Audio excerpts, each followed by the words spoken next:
All right, George. So this is your first ever podcast experience. Yes, it is. Wow. Okay. So I'm gonna pretty much try to take it easy on you. I'm not gonna ask too many tough questions. Try to put you on the spot, anything like that. So just be comfortable. Just be yourself. Shouldn't have worn that. Should know by now you shouldn't wear shirts like that when you're on camera. How many times I got to tell you? But anyway, yeah, so this is the very first episode of Hour 91. This is meant to be the premier training resource for real estate professionals. Um, and This is going to be headed by myself as well as George. He is a managing broker, owner of Wycott Realtors All Pro. And you're going to see a lot of him on this show. He's going to be really leading the conversation on the training side because bottom line, he knows his stuff. It's as simple as that. So, I met George. I met George about a year and a half ago, and I came into the company, and he's taught me everything I know about real estate so far. And I feel like there hasn't been, or there wouldn't be, a better person to learn from. His style, his experience, his approach to the game is, I believe, as good as it gets. So, without further ado, George, would you mind just sharing a little bit about yourself, as far as what you do currently, and your day to day, I guess, as the owner. Sure. Thanks, Gino. And again, it's a pleasure to be involved in the launch of your new show, Hour 91. And I'm sure you'd like to share with our audience the significance of Hour 91, how you came up with that name. Right. So, one of the pressing issues that I've run into, and I think a lot of new real estate agents have run into, is that after you finish your 90 hours of education, you're kind of just, you don't know what to do. It's a big question mark. You got to go. Now you got to go do it on your own. You got to go find some new training. You got to go get involved with the right brokerage, or find the right mentors, stuff like that. So for me, Hour 91 basically is your career, right? I mean, after you get those 90 hours, now it's up to you to figure it out. And so, Hour 91 represents my entire career from now until the end. You know what I mean? Because that's where all the action is going to happen, and that's where you're kind of on your own to figure it out. So it's all the education, all the experience, everything that's going to happen to you in your day-to-day life as a realtor after education. That didn't sound too clear coming out, but that's basically how I see it in my head. And that sounds great. So just so that we have a little bit of an idea, and my participation here, again, much appreciated to be invited to open up your show. Background for me personally is that I am the managing broker and the owner of Wycott Realtors All Pro, and we have currently 4 locations. We began very modestly with my first brokerage company, which was called Ristau Realty, and was a small storefront on Belmont Avenue. And just even rolling back a little bit prior to that, grew up in the village of Elmwood Park, and I'm still a resident. Attended school locally, right at St. Celestine Grade School in Elmwood Park and Holy Cross High School in River Grove, and then continued on for an undergraduate at DePaul University. And my aspirations at that time were to attend law school, as many of my cohorts, and we were able to move forward on that course. I took classes in political science and history at DePaul, which I think afforded a great background for all facets of life and learning there, and then finished up at DePaul, and then continued on at Chicago-Kent, which had merged then and became IIT, Chicago-Kent College of Law. And I did finish up my law degree when I was 24 years old. And in my last year of law school, I opened up the real estate brokerage company over on Belmont Avenue. And that had a dual purpose. My father, who was the first Ristau that was in the real estate business, had his real estate license, worked in a part-time capacity there in the business for probably about 15 years. And he came up with the idea of, George, I've got a salesperson's license. That's what they used to call him in those days. He said, why don't you go get the broker's license? You can be the broker, own the company, and I can work for you. So I said, hey, Dad, that's a good idea, and let's see if we can follow through on that. Yeah, Yeah, I definitely did not know that, even though I see you and talk to you every day. I've never actually really tried to delve too deep into your the the genesis of your career, I guess, and your backstory. So I'm actually hoping to learn a lot today too about you. Um, so yeah, so you opened the first brokerage, and then what happened with your Well, dad? it was kind of old school marketing, Gino, when we started. We didn't have the abilities of internet and email and a lot of the other things that, of course, are so familiar in our marketplace today. We had to actually, to promote the business, we had to make phone calls and talk to people or mail them. What does that mean? Or mail them a letter, What? and we actually put a stamp on it in those days, although the prices were quite a bit lower than they are right now. Jesus. But my first shot at getting the business launched, and this was Ristau Realty, which was on Belmont Avenue at 78. I'm sorry, 70. Yeah, we'll give you an address later. We've had multiple addresses there. You'll put it in the There, notes. 78. I think we were at 7847 Belmont, which was our original address. And so Okay. our launch there started with me inviting a lot of college friends that I had who were well educated and would have the ability potentially to pass a real estate license exam. In those days, it was only 30 hours. So your program in those days could have been called 31 instead of 91. Yeah. We took the basic 30-hour class at that point, and I rented a hall called Schorsch Village Hall, which is still there today. It's on about the 7,000 block of West Belmont Avenue, and he had invited them to find out more information, ran a little seminar, invited about 40 or 50 people to attend. The draw wasn't necessarily the real estate career. The draw involved ham sandwiches that were made by my mom, Hmm. and also a half barrel of beer was there for There you go. individuals to have some beverages afterwards. But Get me there. within a real short period of time, we were able to have about 15 to 18 agents that were interested, took the class, passed the class. So within about 6 to 9 months, it was kind of an instant real estate office that was already in place. And Okay. although many of those individuals were brand new in the industry, all of them, and were basically very young, they had no training capability except me. And my training capability, because now I was in my last year of law school, just was really from the legal side, not so much from the sales and the marketing side. So that's how we started it. Okay. So I'm curious to know if your dad never approached you and said, "Hey, why don't you get your real estate license or sales license?" What do you think you would have you would have done? Well, I probably would have stayed with my career path, and it was a co-career that I had when I when I opened up the real estate office in my last semester of law school. Then I finished up a couple of the last classes there, and then needed to sit for the bar exam. And it's right around the same time of the year we took it. In fact, my son Danny is going to be taking the bar exam next week. So Okay. they usually take him towards the end of July. Well, there was a little bit of a gap period there. Once you take the bar, you never know, where you're going to be at. So we had the brokerage rolling. We were waiting to be licensed as an attorney. And ultimately, that moved me to my third career that I was working on, which was real estate education.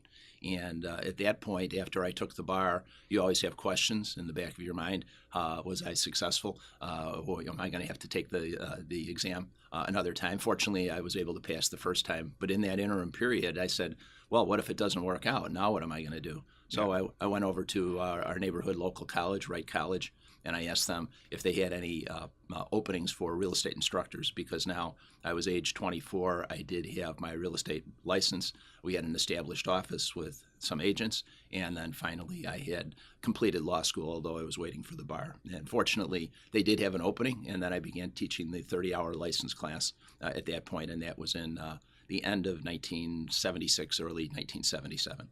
Okay. Yeah. See, I had no clue you were involved in the education side. Um, so I'm on pace with everybody else listening because this is all news to me. Um, Of how much interest it might be to others is always the question mark. And I'm sorry about the one other thing that you had mentioned earlier. I did not get the memo on the shirt, although we okay. did have a conversation in the past about it. So I'll give you your due on that. Yeah. I mean, people are gonna have to listen to the podcast now. They don't want to look at that Okay. until we get a better camera, I guess. But I'm just kidding. So, so if you never opened the real estate office, you think you would have done what? Just Well, gone if I into did law not, I would have specifically? stayed with the law. Yeah. Again, I had two careers going. So I was licensed. I did pass my bar exam in 1976, and I had clerked while I was going to law school for a small firm on the northwest side up around Milwaukee and Devon. So I was in the neighborhood and had established at that point a very small private practice working with the small firm with three other attorneys, and I was the fourth attorney in the group to come in. And I basically did a variety of things in my first couple of years in the law, some corporate, some wills and trusts, a few times going to court in defense capacity, although that was not really my forte. Sometimes you have clients that need assistance, so we took a crack at that. But primarily I evolved because of my brokerage contacts that I had met in my first couple of years into having really a thriving real estate closing practice as a real estate attorney.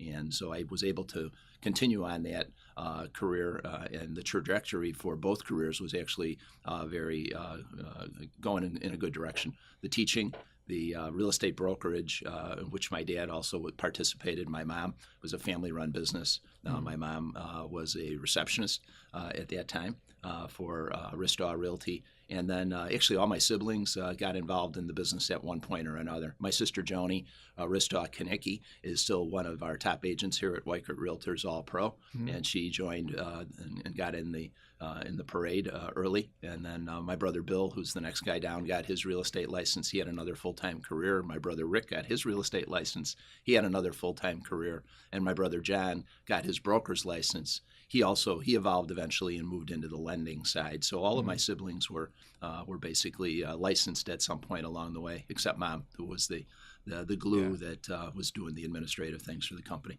Yeah, they often are the glue for sure. But yeah, I mean, from my perspective, I definitely get that sense every day that I come to work here that it is really a family run business.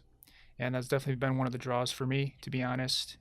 You get all the, the big corporate stuff because this is a franchise, and that's great. But when I'm here day to day, I'm interacting with everybody. It definitely feels like it's a very small operation, even though it's actually quite a big operation. And everything's very personal. Everything. You guys are very hands-on. You guys are very involved with everybody to whatever extent that they need you. And I really don't think that's too common. I think most people would kind of just try to put in more automated systems or put other people, in front of them, and make it just basically put barriers to get to you who's at the top. But here, that's definitely not an issue, and that is absolutely a draw for me. That's good to hear. Yeah. So Thanks. and I think a lot of people out there would appreciate that, and I think it's quite a bit different than the idea that people might have for working in a brokerage of this size, I guess is what I'm trying to say. Following up on the legal question or the law career, which is what happened and how come things Yeah, I was going to changed. say, at what point did you just say, I'm dropping law practice and I'm going to concentrate on real estate? Well, market conditions have always been real important to me. I do always watch the markets. I try to forecast what's going on with the markets, but sometimes the markets catch you. And I think we all realize at some point that we have to be able to react to market conditions. And we don't make the market. We have to see the marketplace. No individual, no company, even no nation can make the market. Sometimes there's things out of all of our control. Well, in 1978, which was was kind of a threshold year for real estate in the state of Illinois. We had a high inflation rate and we had very high interest rates. At the beginning of 1978, which that would have been about my third year now because I started the business in 76. Brokerage was going well. My real estate closing business was going very, very well. And we had an inflationary cycle where prices were going up very rapidly, but at the same time, interest rates were also going up very rapidly. So individuals were grabbing real estate as a hedge against inflation. And Right. in the beginning of 1978, the interest rates were approximately for single-family homes about 8.5%. We had a law in Illinois. It was called the usury law, and the usury law said that the legislature controlled the interest rate, so it was contra to the marketplace at that point. Not really a good plan there because the legislature had to approve interest rate increases along the way. And if you went above a certain amount, that was called a law that would offend the usury law. And therefore, lenders could not lend if the legislature did not permit them to lend over a certain rate. And what happened in 1978 was really monumental in the real estate industry. We started the year with rates in the eights, and then by the time we had the year finish up, the rates were in the 12s. So ultimately, if you take a look, and you can do your sophisticated calculation easily today on your calculator. Yep. Back then, we had to have an actual little book that we looked at to tell us what the P&I payment was, but it effectively took a payment and increased it by a minimum of 50 to 75%. So apples to apples comparison on it. If the payment was, say, $600 a month for a single family home, it all of a sudden went to $900. Based on the salaries in those days, that made it somewhat prohibitive to purchase. So the double-edged issue at that point was the marketplace was calling for 12.5% mortgages, but Illinois could only permit 8.5% mortgages. So you had almost an automatic shutdown of any lenders making loans in the state. And if you have no loans available, then that's not good for the real estate business. It just kind of reduced it to cash sales or installment sales, which we also called articles of agreement or contract sales, which was a very small slice of the marketplace. Yeah. And the only way around that was for lenders to charge points. So it was not uncommon in those days that if they still were making loans with a rate of 8.5%, they would charge as much as 5 points or 5% of the loan amount to the borrower up front. And that was also very prohibitive for a healthy real estate marketplace. Right. Okay. Yeah, that all makes perfect sense to me. But and how did the law fit into that? Well, a thriving law practice can easily decline if there's no real estate closings. And a brokerage business can easily decline also if there's no real estate transactions that are happening. So ultimately, I had to make a business decision. I did not completely table my law. I continued to work through my law. This is now my third year of practice. But unfortunately, there was a large void because there weren't a lot of closings. And then at that point, I made a business decision to see if we could take the company, this was Ristau Realty at that point, to a new level. At that point, we had 35 agents in the company. Our profile, though, at that time was of the 35 agents, about 3 or 4 were full-time agents and over 30 agents were part-time agents. And I was the sole trainer for the company. My legal background helped quite a bit on that. But we still needed something more to actually have a training program for them. So in 1979, with a partner, I opened up a new company which maintained the same location. It was called Century 21 Ristau Holt. I had a partner. His name was Mike Holt. Mike and I teamed up. We opened the brokerage business. We kept our location over on Belmont Avenue, and eventually we expanded and moved a half a block over, bought a building at 7821 Belmont, so we kept our Belmont Avenue connection at that juncture. And then we started to recruit and train there. Within about a year to 2 years, we became the #1 real estate company in the marketplace through the benefits of Century 21, which was only 5 years old at the time. And that was the power of franchising. So that's the first time that I was really involved in a franchise scenario. And ultimately, the company grew, sometimes based on good management. Hopefully that was part of it. Also, just to have full disclosure, probably 75% of the real estate companies in the vicinity closed down shop at that point because market conditions were very, very difficult. And eventually we emerged and stayed.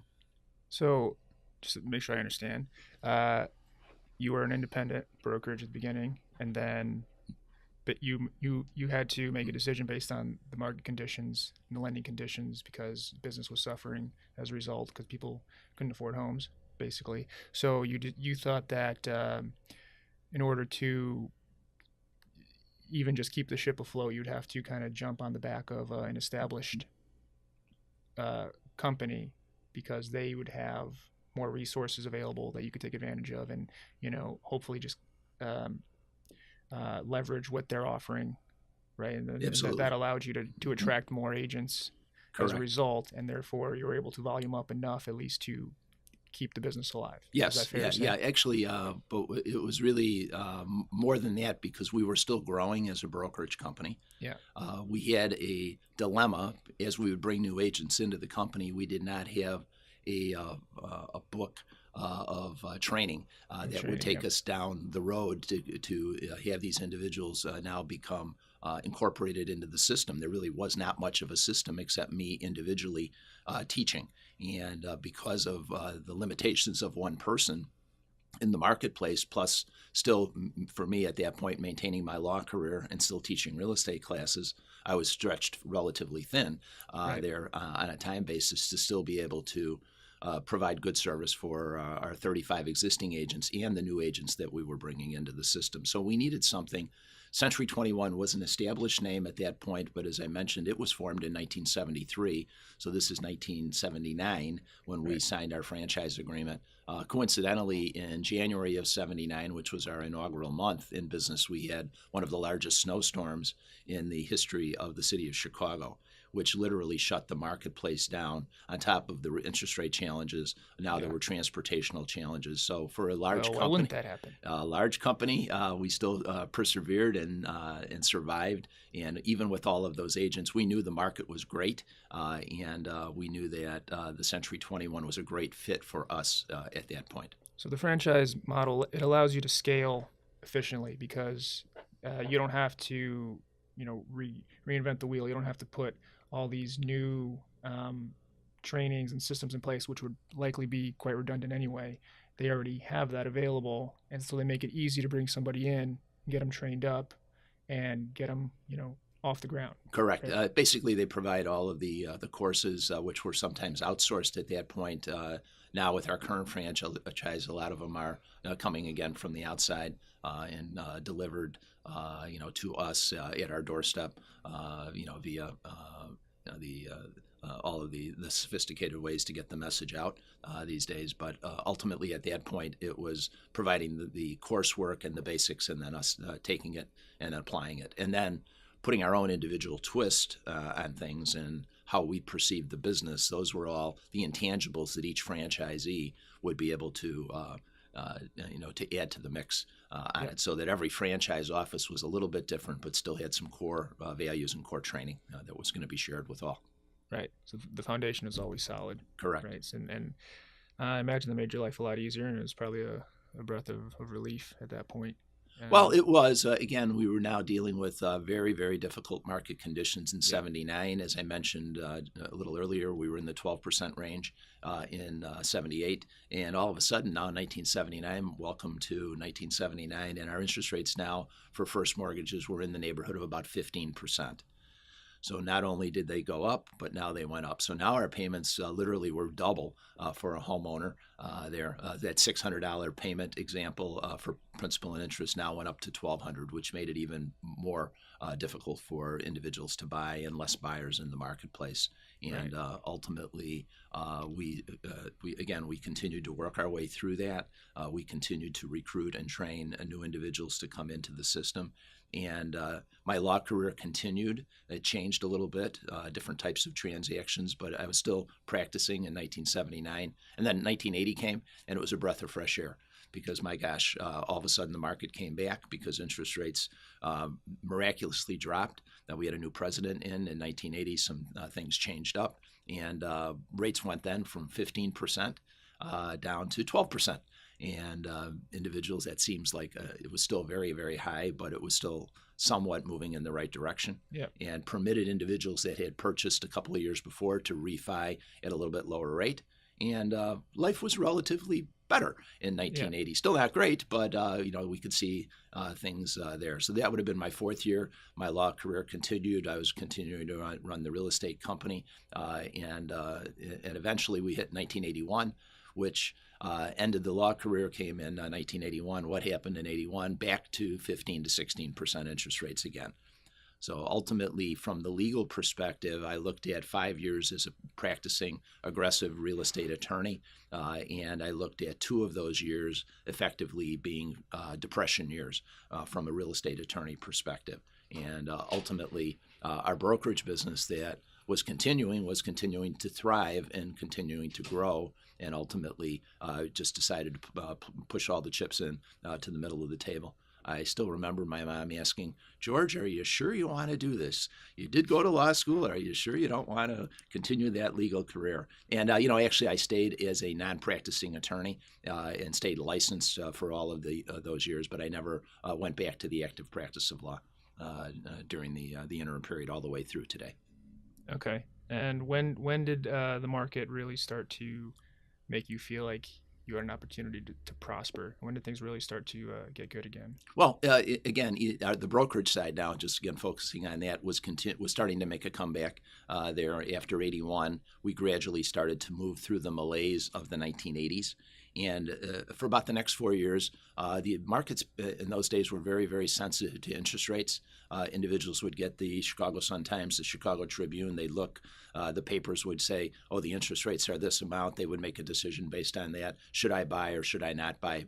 A lot of times based on the interest rate. So it was a very interest rate sensitive market, not so much today in the marketplace, that we're experiencing. But ultimately, for about a 4 or 5 year period, then the market, the interest rates started to simmer down a little bit, and they got into about the 13% range. And they kind of stayed that way for 4 years, 5 years, into the mid 80s. Again, a difficult time and a still very expensive time for trying to purchase a home, but still now tolerable by many individuals that could have a chance at least of breaking into the market.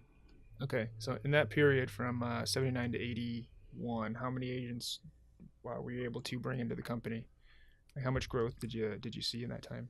You know what, I'm not looking really at the total number of agents, but I would say that by the time we got into the 80s, like in 1983, 84, we had a staff then of in the neighborhood of about 40 to 50 agents. Okay, the reason I ask is because I feel like when things were that bad, it'd be hard to convince somebody that it's a good idea to start a real estate career. So I imagine that would be where you come in and you kind of are able to sell them, and that's kind of where a lot of your value would put it over the top, I suppose. Yeah, well, we were always big on real estate. We had already read and gone to many of the seminars in the day, and we knew that the vast amount of very wealthy people or even just well-to-do people in the United States did it through real estate. And we knew that real estate was a long-term hold. So being at that age in my 20s, I could see the long term as being the long term. And I didn't have to necessarily try to do something that was an immediate success. We knew if we could buy, we knew rates would come down at some point, and we knew that it would be ultimately. There's always a leap of faith with everything, but we had good feelings that things would turn out well if we got involved in the real estate marketplace ourselves in buying, and then affording that was the brokerage business there. I think that the dynamics of the company changed a little bit, though, Gino. I had mentioned to you earlier that we were predominantly a part-time company. By the time we hit into the 80s with the Century 21 franchise, probably between 50 to 60% of our staff would have been considered full-time agents. So now we had a much higher level of competency from the agents, more commitment from the agent side to service the clients, and that again was afforded by the relationship of us working hard, but the Century 21 system and their training programs were excellent.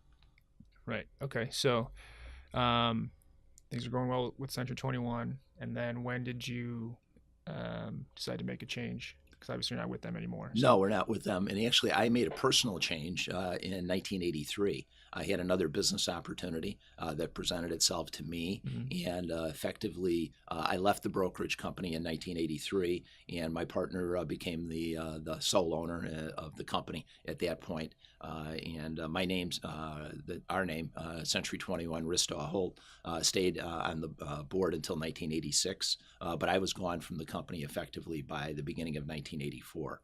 I moved for about a 5-year hiatus, and I think that that's probably one of the things that was able to bring me back to the business later, is that I still had an opportunity to experience some other types of business and entrepreneurial opportunities that were there in the marketplace. I was in a company that purchased apartment buildings, and we also were in a position that we managed those apartments. We also did some level of development of new properties coming right out of the ground and then building at that level. And then we also were in the fast food business too. Oh, okay. So a variety of different things. The 80s were kind of a tough time for business in general.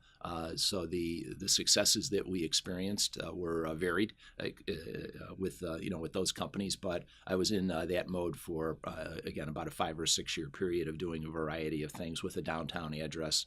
Saw the skyscrapers that are now 30 or 40 years old, sometimes being built Wow. in that era, and ultimately was a good experience and gave me some additional depth on understanding the marketplace a little bit better than when I had started. Okay. And then I imagine that there was some sort of opportunity that presented itself for you to re-enter the real estate game. Was there anything special that happened there, or did you just miss it, or what happened there? I don't know if I completely missed it, but what I did miss was the opportunity to be a neighborhood guy, and I always still kind of pride myself on being in the neighborhood. And that company, we did a lot of traveling. We did out-of-state transactions. We were on the road often, and ultimately, my son Mike, who's continuing the family business here. Yeah. Mike was born in 1984.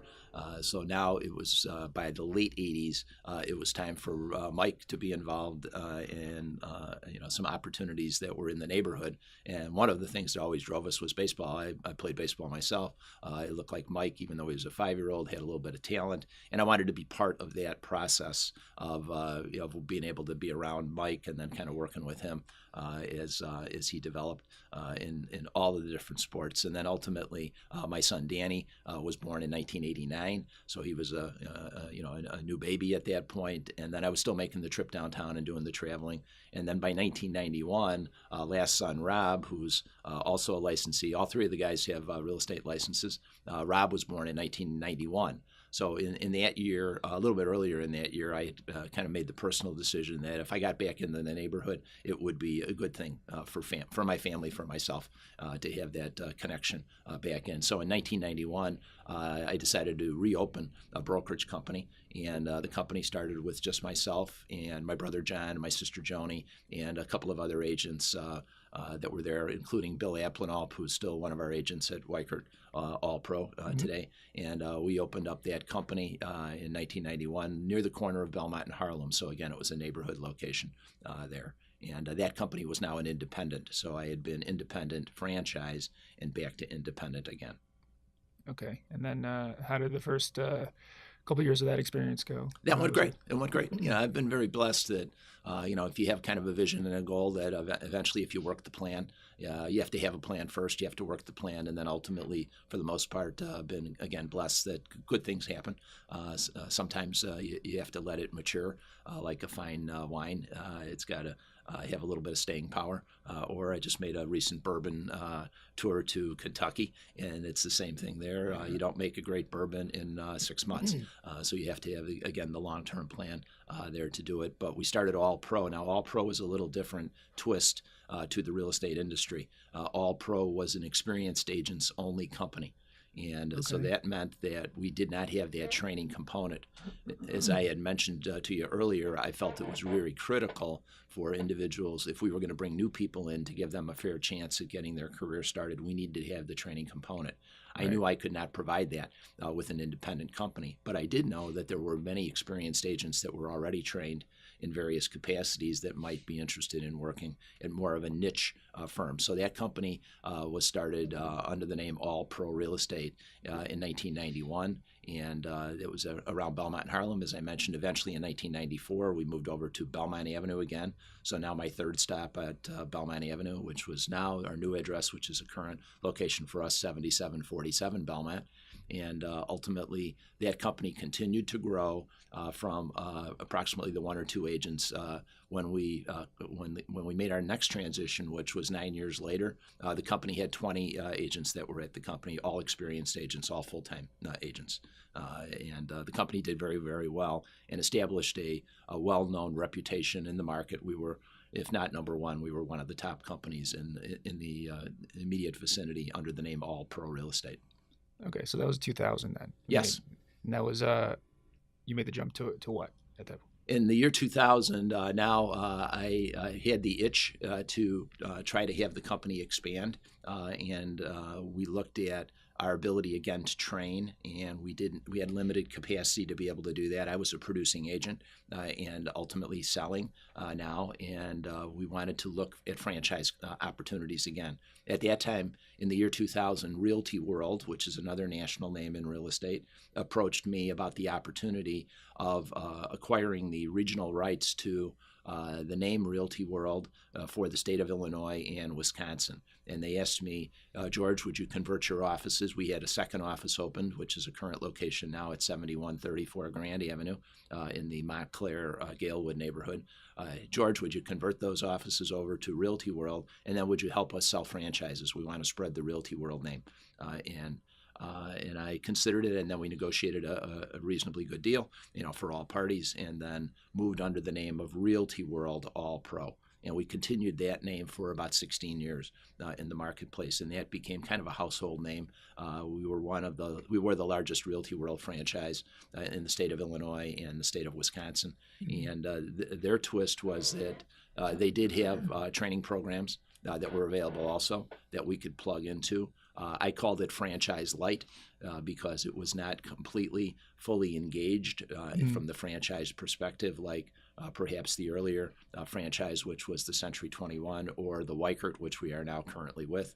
But it afforded us again an opportunity to be successful, to give agents the opportunity to achieve their dreams. Right. Okay. Fair enough. And then obviously you saw a new opportunity here with Weichert. Which you've been with Weichert 2 years or so? Yeah, just about. We actually launched with Weichert on September 1st of 2016. Okay. So ultimately now in July, we're just about a month away from our second full year with Weichert. Okay. And I'm curious to know because at this point in 2016, options I should say, are really endless. You could really have gone in any direction. You could have probably gone independent again because you have so much equity now. You could have gone with any franchise. What was just one or two things that really separated Weichert, in your opinion? In my opinion, I thought Weichert had the entire package that we needed to go to the next level at that point. I could see that that our existing agent base was while productive and doing very well in the marketplace. We needed to supplement them with some newer agents that would be coming in to the market. Again, through the Realty World system, we had the ability to train, but it would have been almost completely individually on our backs to be able to do that. We did not have the ability to integrate a true franchise training program into the system. And I've always tried to be as fair as possible to the agents, and I don't want to bring someone into a career in this industry unless I can, in my heart, know that they have the ability and all the tools that they are going to need to potentially be successful on it. And I thought Weichert brought all of those things to the table. Background on Weichert was that they had approached me also at that point, and we were finishing up our Realty World arrangements there. We were looking for, again, the ability to get a high-quality system that we could plug into. We didn't have that much name recognition with Weichert in the Chicagoland area. To me, that was not a disadvantage. To me, that was an opportunity for us to carve our own Weichert niche in the marketplace. When we joined Weichert, there were 8 offices in the Midwestern area under the name Weichert. Currently, 2 years later, there's 22 offices that are open. So the name is growing, the branding is growing in the Midwest. And background on the Weichert was very similar to my connection to the industry. So the company was formed in 1969. This is Weichert Corporate. Jim Weichert was the founder of the company. He brought it. He has a son, James Weichert, and James is the successor, to Jim. But Jim is still active on a day-to-day basis. Jim built an empire in the East Coast with 150 company-owned locations running between Connecticut and Maryland. So all owned by Jim himself. So if you can imagine owning 150 offices, you need to develop the techniques and technology and all the other things. In addition to that, Jim has a total of 18 companies, which are all connected to the real estate industry in some way, shape, or form. A relocation company, the third largest in relocation in the world. Corporate clients such as Walgreens and other major names that are there. And the relocation was something that interested us long term in an affiliation with Weichert. In the year 2000, which coincidentally was the same year that I made the move back there, Jim made a decision out on the East Coast that he was going to franchise the Weichert name to the other 43 states. And he's accomplished that very successfully. There's now over 300, between 300 and 350 franchise offices, which complement his 150 offices on the East Coast. So over 500 offices nationwide under the name of Weichert Realtors. Okay. So, I mean, they're legit, I guess, what you're saying. I'd say they're legit, and I'd say that they're definitely well known. And probably the other big thing is not just that it's known, but it's very well respected. And I, even when I dealt with the realty world, I dealt with the CEO and the founder of that company. It's pleasurable to be in a position that you can deal in a non-corporate environment with a company. And what kind of company is out there that is in the real estate industry where if you need to get a decision, you can actually go to the CEO of the company, Bill Scavone, and Bill is earshot of one phone call away from Mr. Weichert. And that was one of the other real major attractions for me. Again, it goes back to my connection to a family operation. I see the Weichert industry or the Weichert company, Weichert Realtors, on a corporate basis as being an extension of a large family. And that opportunity, to me, is different because I have worked in corporate environments. Ultimately, those 5-6 years that I spent in a non-real estate capacity, I was exposed to the corporate world, and some parts of it are great and some parts of it are less than great. And ultimately, I like the feel of Weichert based on my own personal background. Okay, fair enough. Thanks for sharing that. So, as you can see, people, when George is around, you don't do a lot of talking. You just sit here and listen because there's a lot to absorb. But you pretty much answered most of my questions. So let's go back a little bit to the crash. Okay, I mean, obviously a lot of places went under when the housing market crashed, which is 10 years ago or so at this point. But obviously you were able to keep the business alive. So I'm curious to know, I mean, what was able to differentiate you from a lot of other people? What did you see? What mistakes did you see that they were making that you were able to avoid? Well, I survived the first crash, which was the era of the 79-81 crash. And then ultimately that was a lot different than the most recent one that we went through. Right. The first crash, prices did not decline. Sellers at that point, if they were going to lose $500 on the sale of their home, they just were not going to take a cut on price. That was kind of the collective feeling for the market. Why was that? Because it was their own money that was invested. An average home, say in that era, was purchased for about $50,000. A typical buyer got a $40,000 loan, and they had to put $10,000 of their cash on the property. So later, if they were going to sell it, they wanted to walk away with their $10,000. That was just the mindset of that era. Maybe they'd take a little bit less, but certainly they weren't going to deep discount. And so when the market shut down that time, then primarily the property market was not flooded with inventory. Individuals just took their property off the market and they said, okay, we'll see a sunnier day 3 years from now or 5 years from now, I'm staying put. And that helped the market heal very, very quickly. And that's why it was interest rate sensitive. So if the rates dropped, then the marketplace could come back a lot more quickly. The last crash that we had in 2008, while it was potentially predictable in hindsight, it was not because we were selling on a daily basis. I think that the unknown parts of that marketplace that caught many of us by surprise was the high leverage that was in the market.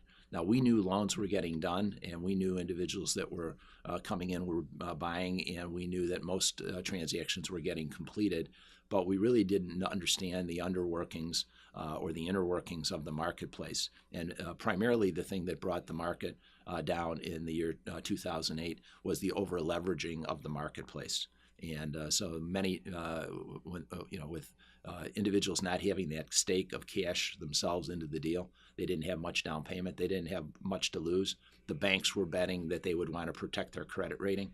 And that's how things were being sold at that time. The buyers have a 780 credit score. They have no money, but they have a 780 credit score. And I think that the banking sector might have deceived themselves into thinking that individuals were going to hold that dear. That did not prove to be the case. And it was not that case prior, when individuals were trying to protect their own cash investment, on that. So that So was people just walked away. They didn't care this time.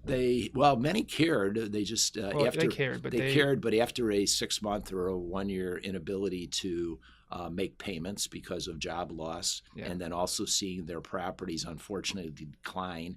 Our system is very archaic in its approach to real estate. As I mentioned earlier in the discussion, we have a long-term feel in the real estate market. The appraisal techniques that are applied to the market are short-term in nature, which I think is a very unfair way to evaluate values of real estate, but that's the system that we deal with.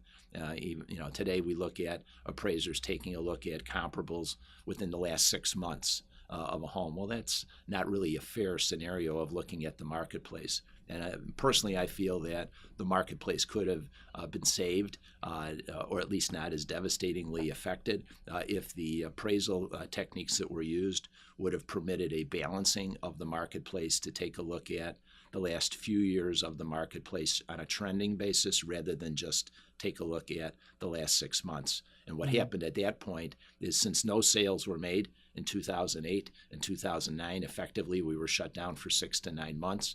With no sales made, the only sales that were made were deep discounted sales, and they became the new marketplace. And ultimately, that is one of the things that lingered and took away substantial amounts of equity from the entire country, and the world was affected, obviously, because we're all part of a global environment there. So so that was the way that we survived it.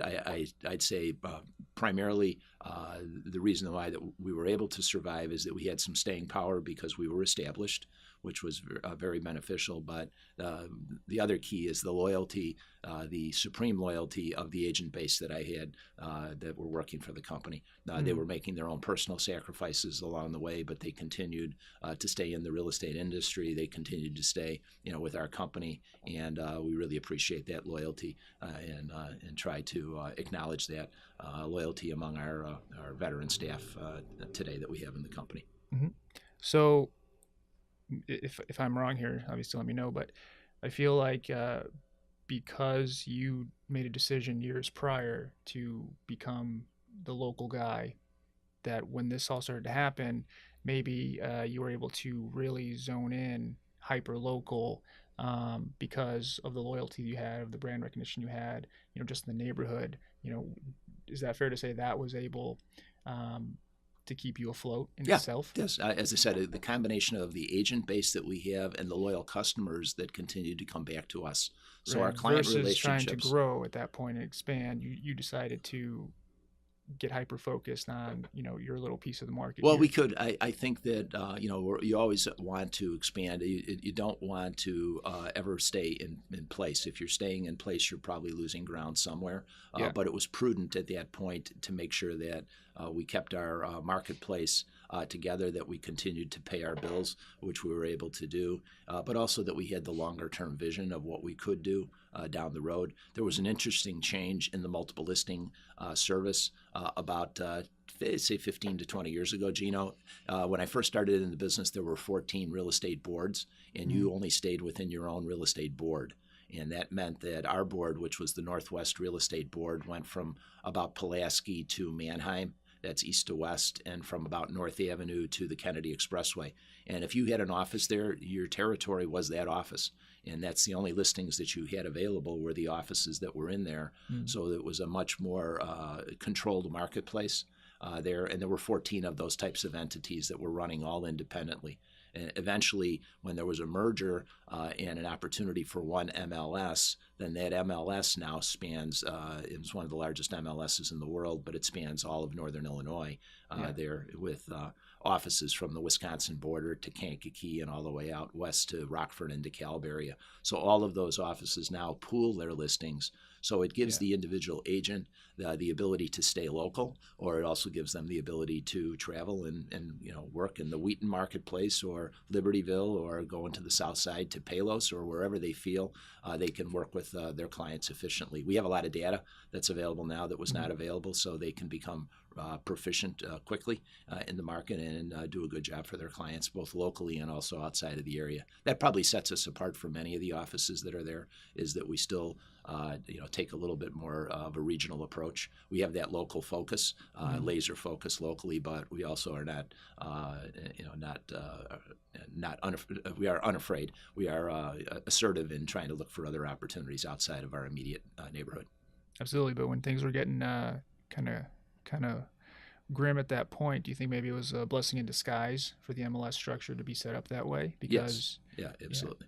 Yeah. So that's interesting. Yeah. Otherwise, you would have had certain areas that would have been dwindling, and other areas that might have been doing a little bit better. If you were in one of the dwindling areas under the old system, you would have been basically out of business, because you would not have had the opportunity to reach beyond your borders. Yeah. I did not know that it was set up like that, so that's kind of interesting to think about. Yeah, you know what? I think you've pounded me into submission today, George, with all your knowledge and wisdom. So I'm drawing a blank at this point. Next week, hopefully, we'll have Mike with us, and we can kind of talk about that family dynamic. I wanted to touch on that today. I think that's an interesting topic. But yeah, we'll see what Mike's story is next week. Okay. But again, thanks for taking the time, George, and we'll see you next week. Yeah, I truly appreciate you putting this together for us, Gino. Yeah, no problem. All right, have a great day now. Yeah, you too.